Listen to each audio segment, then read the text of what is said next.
SC రిజర్వేషన్ల వర్గీకరణ కోసం జరుగుతున్న పోరాటం అంతిమంగా విజయం సాధించి అమలుకు వస్తున్న అడ్డంకులను అధిగమించే దిశగా జరిగే మరో పోరాటానికి పిలుపునివ్వడంలో భాగమే ఫిబ్రవరి 7న 1,00,000 డప్పులతో మాదిగల గుండె చప్పుళ్ళు అనే ఒక కార్యక్రమం చేపట్టడం జరిగింది. మీ అందరికీ తెలుసు, ఇది 3 దశాబ్దాల సుదీర్ఘ పోరాటం. 94 మొదలు 2024 దాటిపోయి 2025లో ఉన్నాం. 31 సంవత్సరాల సుదీర్ఘ పోరాటం. ఈ పోరాటంలో ఒక సామాజిక వర్గం నుంచి కొంతమంది స్వార్థపరులు తప్ప మిగిలిన సమాజం యావత్తు వర్గీకరణ కోరుకుంటుంది, వర్గీకరణకు మద్దతు ఇస్తున్నది. అందులో నా ఆదివాసీ ఎరకల సమాజం కూడా మొదటి నుంచి ఎంఆర్పిఎస్కి అండగా నిలబడుతూ ఒకరి సమస్యల పట్ల ఒకరు అవగాహనతో ఉండి ఒకరికి ఒకరం తోడుగా ఉంటూ మనం ఈ ఉద్యమ ప్రస్థానం జరుగుతున్న విషయం మనందరికీ తెలిసిందే. ఈ నేపథ్యంలో ఇప్పుడెందుకు మళ్ళీ సాంస్కృతిక కార్యక్రమం పెట్టాం, మాదిగల ఆకాంక్షల్ని వర్గీకరణ డిమాండ్ని ముఖ్యమంత్రి రేవంత్ రెడ్డి గారికి వినపడేలాగా చేయడం, ప్రపంచానికి కూడా ఈ సమస్య మీద దృష్టి పెట్టే విధంగా కనిపించేలా వినిపించేలా చేయడమే ఒక మహత్తరమైన సాంస్కృతిక కార్యక్రమం పిలుపునివ్వడానికి కారణం. ప్రపంచ దేశాల్లో వాయిద్యాలు ఉన్నాయి, ఈ దేశంలో వాయిద్యాలు ఉన్నాయి. ఒకరి దగ్గరనే వాయిద్యాలు లేవు, చాలా వర్గాల దగ్గర వాయిద్యాలు ఉన్నాయి. ప్రపంచవ్యాప్తంగా జరిగిన ఉద్యమాల్లో అక్కడక్కడ వాయిద్యాలు అంతర్గతంగా తమ బాధ్యత నిర్వర్తించినట్టుగా ఉన్నది. కానీ ఇప్పుడు ప్రపంచంలో ఎక్కడ జరగని విధంగా ఒక పిలుపే వాయిద్యాలే ఒక ఉద్యమంగా మలిచే రోజు ఫిబ్రవరి 7 రోజు రాబోతుంది. వాయిద్యాలే ఉద్యమాన్ని పిలుపునివ్వబోతున్నాయి. అంటే మాదిగల ఆకాంక్ష వర్గీకరణ డిమాండు దరువు ద్వారా, లక్షల డప్పుల ద్వారా రేపు ప్రపంచం చూసే విధంగా, వినబడే విధంగా ఒక కార్యక్రమం చేయబోతున్నాం. ఈ అవసరం ఎందుకు వచ్చింది? వాస్తవానికి సుప్రీంకోర్టు తీర్పు ఇచ్చిన తర్వాత కూడా, సుప్రీంకోర్టు తీర్పు ఇచ్చినాక మాదిగలే కాదు సమస్త సమాజం స్వాగతించింది. ఇక వర్గీకరణ అమలు జరుగుతుందని అనుకుంటాం. వర్గీకరణ అమలు జరుగుతుందని అనుకోవడానికి రెండో కారణం, తమ్ముడు చెప్పినట్టుగా గౌరవ రాష్ట్ర ముఖ్యమంత్రి వర్యులు రేవంత్ రెడ్డి గారు కూడా ఈ దేశంలో ఏ ముఖ్యమంత్రి స్పందించకముందు సుప్రీంకోర్టు తీర్పు వచ్చిన 10 నిమిషాల్లోనే, వెలువడ్డ 10 నిమిషాల్లోనే నిండు శాసనసభలో చెప్పడం జరిగింది. ఆయన అన్నది శాసనసభలో 3 మాటలుగా ఉన్నాయి. ఒకటి, భారతదేశంలోనే ఎస్సీ వర్గీకరణ ముందు తెలంగాణలో అమలు జరుగుతుంది అన్నాడు. 2, గతంలో ఇచ్చిన నోటిఫికేషన్లో కూడా వర్గీకరణ వర్తింపజేసి ఉద్యోగాలు భర్తీ చేస్తాము అని అన్నాడు. 3, ఆర్డినెన్స్ తీసుకొస్తాను అని అన్నాడు. ఆయన మాటల్ని కొంత విశ్వసించడానికి కారణం ఉన్నది.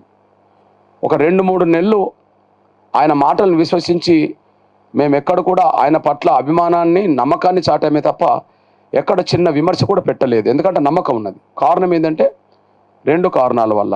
ఒకటి, గతంలో ఎంఆర్పిఎస్ నిర్వర్తించిన వివిధ కార్యక్రమాల్లో వర్గీకరణ కోసం మద్దతుగా వచ్చాడు. సభలకు వచ్చాడు, సమావేశాలకు వచ్చాడు, ధర్నాలకు వచ్చేసాడు. అంటే వర్గీకరణ కోరుకునే వ్యక్తి కాబట్టి శాసనసభలో మాట్లాడిన దానికి విలువనిస్తాడు అని చెప్పి మేము అనుకున్నాం. 2, తను ఒక సందర్భంలో చెప్పాడు, తను జెడ్పీటీసీగా గెలవడానికి, ఎమ్మెల్సీగా గెలవడానికి, ఎమ్మెల్యే గెలవడానికి, ఎంపీగా గెలవడానికి ఈ 4 పదవులు నాకు వచ్చేటట్టు చేయడంలో, నేను ఈ స్థాయికి ఎదగడంలో మాదిగల పాత్ర, ఎంఆర్పిఎస్ పాత్ర ఉన్నదని చెప్పి ఆయన చెప్పేశాడు. ఈ 2 కారణాల వల్ల ఆయన స్టేట్మెంట్ నమ్మాం. ఒకటి, అంతకుముందు ఎంఆర్పిఎస్ కార్యక్రమాల్లో పాల్గొన్నాడు. 2, తనే మాదిగల వల్ల నాకు ఈ స్థాయి వచ్చిందని చెప్పి చెప్పుకున్నాడు. కాబట్టి ఇచ్చిన మాట నిలబెట్టుకుంటాడు కదా, కృతజ్ఞత కలిగి ఉంటాడు కదా అని చెప్పి ఎంఆర్ఎఫ్ భావించింది. ఒక 2-2.5 నెలలు ఆ విషయంలో ఆయనను గౌరవిస్తూనే ఆయన మీద నమ్మకం పెట్టుకున్నట్టుగానే మా స్టేట్మెంట్లు కానీ మా ఆలోచన కానీ ఉన్నాయి. కానీ ఎప్పుడైతే ఆ మాట నిలబెట్టుకోలేని పరిస్థితిలో పడ్డాడో, ఎప్పుడైతే ఆ మాటకు విరుద్ధంగా ఆయన పాలన కొనసాగుతుందో అనివార్యంగా మళ్ళీ రోడ్డెక్కే పరిస్థితికి వచ్చేసింది. ఇప్పుడు టీడీపీలో మాలలు లేరా? ఉన్నారు. చంద్రబాబు నాయుడు వర్గీకరణ చేయలేదా? బీజేపీలో మాలలు లేరా? గౌరవ నరేంద్ర మోడీ గారు మాటిచ్చి దాన్ని నిలబెట్టుకునే దిశగా సుప్రీంకోర్టుకు అఫిడవిట్ ఇప్పియలేదా? చిత్తశుద్ధి ఉండాలి. కాంగ్రెస్ కాడికి వచ్చేటప్పటికి మొదటి నుంచి కాంగ్రెస్ అనుకూలంగానే మాట్లాడుతుంది, ముఖ్యమంత్రులు అనుకూలంగానే మాట్లాడతారు, రాహుల్ గాంధీ అనుకూలంగానే మాట్లాడతారు, సోనియా గాంధీ అనుకూలంగానే మాట్లాడుతుంది, రేవంత్ రెడ్డి గారు అనుకూలంగానే మాట్లాడతాడు. కానీ పని జరగదు. ఎందుకు పని జరగదు మరి అన్నప్పుడు అనుకూలంగా మాట్లాడడానికేమో మాదిగలను సంతృప్తి పరుస్తారు, కానీ అంతిమంగా వర్గీకరణ సమస్య పరిష్కారానికి వాళ్ళు చొరవ చేసుకున్నట్టుగా ఎక్కడ కనిపించట్లేదు. మరి ఇప్పుడు పంజాబ్లో అమలు జరుగుతుంది, ఇప్పటికే హర్యానాలో అమలు జరుగుతుంది, తమిళనాడులో అమలు జరుగుతుంది, ఆంధ్రప్రదేశ్లో మరింత శక్తివంతంగా ముందుకెళ్తున్నారు. మరి ఇక్కడ వెనుకబడ్డాడు కదా. 2, గత నోటిఫికేషన్లు కూడా వర్గీకరణ వర్తింపజేస్తామని అన్నాడు. గతంలో ఇచ్చిన నోటిఫికేషన్లు కూడా వర్గీకరణ వర్తింపజేసి ఉద్యోగాలు భర్తీ చేస్తా అన్నాడు. మరి గతంలో ఇచ్చిన నోటిఫికేషన్లకు వర్గీకరణ వర్తింపజేయకుండానే 11,000 టీచర్ పోస్టులు భర్తీ చేసి మాదిగలకు రావాల్సిన న్యాయమైన వాట రాకుండా చేయడంలో రేవంత్ రెడ్డి గారు మరి నిర్ణయం తీసుకున్నాడు కదా. ఆర్డినెన్స్ స్థానంలో కమిటీలు అన్నాడు, కమిటీల తర్వాత మళ్ళీ కమిషన్లు అన్నాడు. కాలయాపన జరుగుతుంది కదా. ఒకవైపు కమిటీల పేరుతో కమిషన్ల పేరుతో కాలయాపన, మరొక వైపు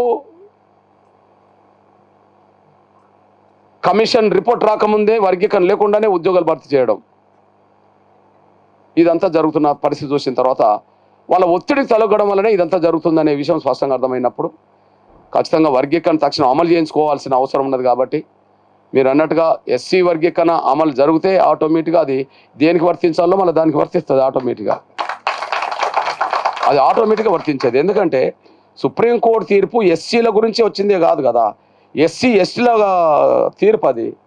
కాకపోతే ఎస్సీ వర్గీకరణ అంశం ఇక్కడ ప్రధాన ఎజెండాగా ఉద్యమం నడుస్తుంది కాబట్టి దానికి అనుగుణంగానే ప్రభుత్వాలు పార్టీలు మాట్లాడుతున్నాయి కాబట్టి ఇది కనిపిస్తుంది. ఇది వెంటనే అయిపోయింది అనుకో, ఆ తర్వాత వచ్చే సమస్య ఎవరు వాట వాళ్ళకి రావాలని చెప్పి అందరూ అనుకునేదే. తప్పెవరు పడతారు? తప్పు పట్టడానికి అవకాశం లేదు కదా. ఇక ఎస్సీ వర్గీకరణ తప్పు పట్టినా, ఎస్సీ వర్గీకరణ తప్పు పెట్టినా, ఏ వర్గీకరణ తప్పు పెట్టినా స్వార్థపరమైన వ్యక్తులు మాత్రమే తప్పు పడతారు. న్యాయం అందరికి దక్కాలన్న వాళ్ళు ఎవరు తప్పు పట్టారు. న్యాయం అందరికి దక్కాలి, ఉద్యోగాలు అందరికి దక్కాలి, చదువుకునే అవకాశాలు అందరికి దక్కాలి, ఆర్థికంగా రాజకీయంగా అందరం బాగుపడాలని మనసులో సోదరత్వం మానవత్వం ఉన్న వాళ్ళందరూ వర్గీకరణ సపోర్ట్ చేస్తారు. కానీ అందరు అవకాశాలు మేమే దోసుకొని తినాలి, మేము పైకి రావాలి, వాళ్ళు ఎవ్వరు పైకి రావద్దు, వాళ్ళు మా కాళ్ళకానే ఉండాలనుకునేటోళ్ళు వాళ్ళు స్వార్థపరులు అడ్డం పడుతుంటారు. అయితే స్వార్థపరులకు శక్తి ఎంత ఉన్నా ధర్మం ఎటువైపు ఉంటే విజయం అటువైపే వస్తుంది అంతిమంగా. అయితే విజయం సాధించేంత వరకు వాళ్ళు పెరగని పోరాటాలు ప్రయత్నాలు మాత్రం చేయాల్సిన అవసరం ఉన్నది.